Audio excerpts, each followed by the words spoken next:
இன்னைக்கு ஆச்சி சமையல்ல 2 பொருள் வச்சு சூப்பரான ஒரு ஸ்வீட் ரெசிபி தான் பார்க்க போறோம். ஸ்வீட் கிரேவிங்ஸ் இருக்கு, ஆனா அதை ஹெல்தியா சாப்பிடணும் அப்படின்னு நினைக்கிறவங்க இந்த ரெசிபியை ட்ரை பண்ணி பாருங்க. இது செய்யறது ரொம்ப ஈஸி.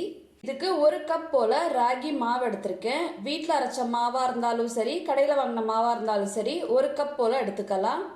கிராம் கணக்குக்கு 200 கிராம் நல்லா கோபுரமா அளந்து எடுத்துக்கோங்க. இதை ஒரு பவுல்ல சேர்த்துடலாம். இது கூட 3 டம்ளர் போல தண்ணி சேர்த்து கட்டியே இல்லாம மாவு கரைச்சி விட்டுறலாம்.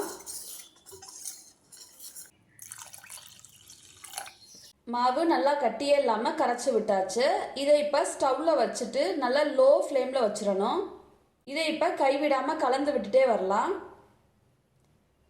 இது கொஞ்சம் கொஞ்சமா மாவு வெந்து திக்காகிட்டே வரும். ஆனா கைவிடாம கலந்து விட்டுட்டே இருங்க, இல்லைன்னா அடியில கட்டி தட்டிட்டே வந்துடும். இங்கே கலந்து விடும்போது இந்த மாதிரி கட்டி தட்டிகிட்டே தான் வரும். நீங்கள் அழுத்தி கலந்து விட்டீங்க அப்படின்னா அந்த கட்டி எல்லாமே உடஞ்சி வந்துடும். மாவு நல்லா வெந்து இந்த மாதிரி திக்காகி வந்துருச்சு. ஃபுல்லாகவே லோ ஃப்ளேமில் வச்சு தான் நம்ம இதை செய்யணும். அப்போ தான் மாவு நல்லா வெந்து வரும். இப்போ இனிப்புக்கு தேவையான அளவு வெல்லம் சேர்த்துடலாம். நான் 1 கப் போல் பொடிச்ச வெல்லம் சேர்த்துக்கிறேன். நான் எடுத்துக்கிறது சுத்தமான வெல்லம் அப்படிங்கிறத டேரெக்டாக சேர்த்துக்கிறேன். ஒருவேளை நீங்கள் வச்சிருக்க வெல்லம் டஸ்ட்டாக இருக்குது அப்படின்னு நினச்சிங்கன்னா வெல்லத்தில் கொஞ்சம் போல் தண்ணி சேர்த்து கரைச்சிட்டு வடிகட்டிட்டு சேர்த்துக்கோங்க. வெல்லம் சேர்த்தோடனே கொஞ்சம் இந்த மாதிரி இலகி தான் வரும்.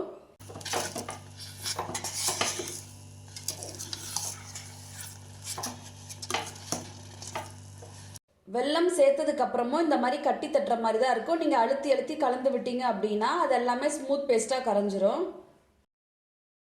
பாருங்கள், நல்லா ஸ்மூத் பேஸ்ட்டாக வந்துருச்சு.